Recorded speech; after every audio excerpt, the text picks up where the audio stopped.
Terima kasih pemirsa Anda kembali menyaksikan Kominfo Newsroom.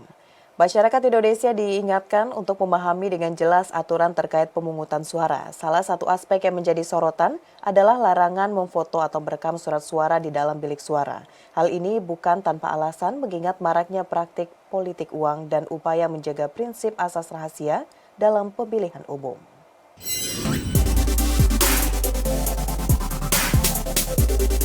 Komisi Pemilihan Umum melarang masyarakat memfoto dan merekam saat berada di bilik suara untuk mencoblos. Larangan ini untuk menjaga asas kerahasiaan dalam pemilu. Warga diperbolehkan membawa ponsel atau handphone saat mencoblos surat di bilik suara. Namun, warga dilarang mengambil gambar baik dalam bentuk foto maupun video. Gawai bisa dititipkan ke petugas kelompok penyelenggara pemungutan suara atau tetap disimpan di saku masing-masing pemilih. Ketua Komisioner KPU Idham Holik menyampaikan dalam pasal 28 PKPU nomor 25 tahun 2023 juga dijelaskan bahwa pemilih tidak boleh mendokumentasikan hak pilihnya di bilik suara dan melarang untuk membubuhkan tulisan maupun catatan apapun pada surat suara yang dibagikan. Warga yang melanggar larangan memfoto dan merekam saat mencoblos di bilik suara dapat dikenakan sanksi.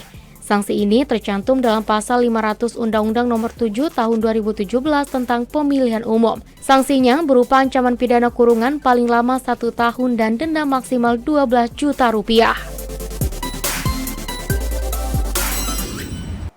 Ketua Komisi Pemilihan Umum Hasyim Asyari memastikan logistik pemilu 2024 di luar negeri sudah terkirim. Hasyim menyebut meski pemungutan suara untuk warga negara Indonesia di luar negeri sudah dimulai, namun penghitungan suara akan dilakukan bersamaan dengan waktu penghitungan suara di dalam negeri. Dalam konferensi pers penyelenggaraan pemilu luar negeri di Kementerian Luar Negeri Republik Indonesia, Ketua Komisi Pemilihan Umum Hasyim Asyari menyatakan distribusi logistik pemilu di dalam negeri maupun luar negeri untuk pemungutan suara pada 14 Februari 2024 hampir rampung. Hasyim menyampaikan untuk logistik di dalam negeri sudah 99% surat suara diterima kabupaten kota. Sementara logistik luar negeri sudah mencapai 100% yang tersebar ke 128 panitia pemilih luar negeri atau PPLN di 95 negara. Untuk diketahui proses pemungutan di luar negeri dilakukan dengan 3 metode yakni pemberian surat lewat pos, kotak suara keliling, dan TPS luar negeri. Adapun untuk metode pos dilakukan mulai 2 Januari sampai 11 Januari 2024. Metode KSK dilakukan mulai 4 Februari 2024, sedangkan metode TPS dilaksanakan sesuai dengan wilayah kerja PPLN mulai 5 Februari sampai 11 Februari 2024.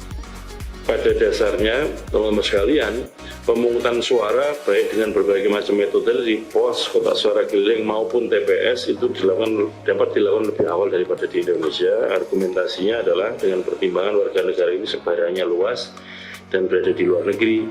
Jadi sebagian besar menggunakan metode pos. Hasyim menambahkan meski pemungutan suara untuk WNI di luar negeri sudah dimulai, penghitungan suara metode TPS-LN dan KSK akan dilakukan bersamaan dengan waktu penghitungan suara di dalam negeri. Artinya, penghitungan suara dilakukan pada 14 Februari 2024 mulai pukul 13 waktu Indonesia Barat, disesuaikan dengan waktu luar negeri. Sementara penghitungan suara metode pos dilakukan pada 15 hingga 22 Februari 2024. Setelah surat suara dihitung, dilakukan rekapitulasi hasil pemungutan suara. Selanjutnya akan dilakukan rekapitulasi suara secara nasional bersamaan dengan rekapitulasi suara di seluruh daerah di dalam negeri. Jadi ketika dalam proses-proses rekapitulasi sebelum 20 Maret 2024, teman-teman PPLN sebagaimana pemilu-pemilu sebelumnya diundang ke Jakarta, ke kantor KPU Pusat, menjadi bagian dari petugas atau penyelenggara pemilu yang akan menyampaikan hasil rekapitulasi penghitungan suara di masing-masing PPLN ruang lingkup kerjanya masing-masing. Kita ke informasi lainnya pemirsa, Kementerian Lingkungan Hidup dan Kehutanan mengeluarkan surat edaran kepada kepala daerah dalam rangka memastikan pengelolaan sampah alat peraga kampanye pada pemilu 2024.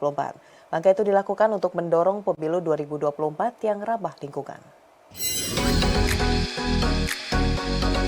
Kementerian Lingkungan Hidup dan Kehutanan mengeluarkan surat edaran kepada kepala daerah untuk memastikan pengelolaan sampah alat peraga kampanye dari pemilihan umum 2024 agar tidak berakhir dengan mencemari lingkungan atau di tempat pembuangan akhir. Dalam surat edaran Menteri LHK nomor 3 tahun 2024 tentang pengelolaan sampah yang timbul dari penyelenggaraan pemilihan umum tahun 2024, meminta untuk pimpinan daerah memastikan bahwa setelah pencopotan alat peraga kampanye oleh tim sukses dari masing-masing caleg atau paslon capres-cawapres selanjutnya dapat dikelola. Langkah itu dilakukan untuk mendorong pemilu 2024 yang ramah lingkungan. Selain pengelolaan sampah APK, KLHK juga menyoroti pentingnya pengelolaan surat suara yang tidak diperlukan lagi. Terkait dengan hal tersebut, KLHK akan berkoordinasi dengan KPU untuk dalam hal pengelolaan surat suara setelah kertas-kertas tersebut tidak digunakan atau diperlukan lagi.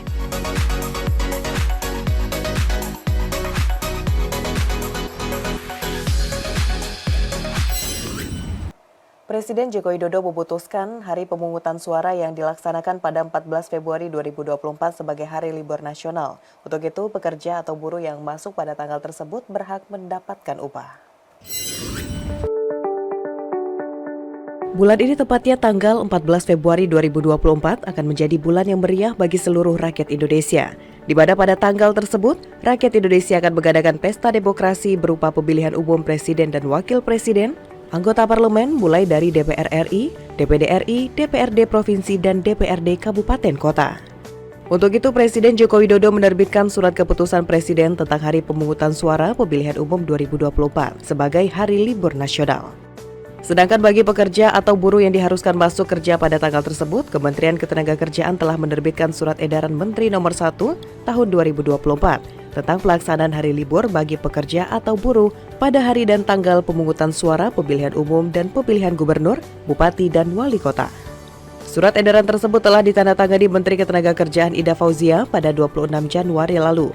Dalam surat edaran tersebut menyebutkan pengusaha harus memberikan kesempatan kepada pekerja atau buruh untuk melaksanakan hak pilihnya. Apabila pada hari dan tanggal pemungutan suara tersebut pekerja atau buruh harus bekerja, maka pengusaha mengatur waktu kerja agar pekerja atau buruh tetap dapat menggunakan hak pilihnya. Pemirsa, 3 pasangan Capres-Cawapres akan bertarung di kontestasi Pilpres 2024 pada 14 Februari mendatang. Satu hal yang perlu dipahami masyarakat adalah seperti apa syarat menang Pilpres satu putaran dan ketentuannya. Dan berikut informasi selengkapnya untuk Anda.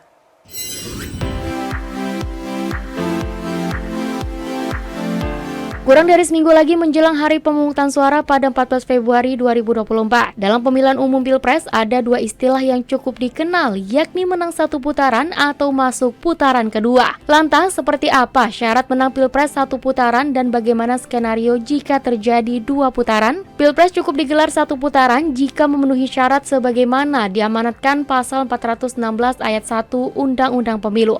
Dalam ayat itu disebutkan pasangan Capres-Cawapres dinyatakan menang satu putaran apabila mendulang atau memperoleh suara lebih dari 50% dari jumlah suara pemilu dengan sedikitnya 20% suara di setiap provinsi yang tersebar di lebih dari setengah jumlah provinsi di Indonesia. Misalnya, jika pasangan A menang atas pasangan B dan C dengan perolehan suara 52% dan unggul di 25 dari 38 provinsi di Indonesia, maka pasangan A memenuhi syarat untuk memenangkan Pilpres dalam satu kali putaran. Namun, jika tidak ada pasangan yang memenuhi syarat 50% dengan suara minimal 20% di separuh jumlah provinsi di Indonesia, maka Pilpres akan dilanjutkan ke putaran kedua yang akan dimulai 2 hari setelah rekapitulasi hasil penghitungan suara putaran pertama, yakni 22 Maret 2024. Pasangan yang akan maju ke putaran kedua adalah mereka yang menempati peringkat pertama dan kedua. Sementara itu, untuk pasangan pada peringkat ketiga atau dengan perolehan paling bawah otomatis dinyatakan gugur. Hal ini sebagaimana tertuang dalam pasal 416 ayat 2 Undang-Undang Pemilu nomor 7 tahun 2017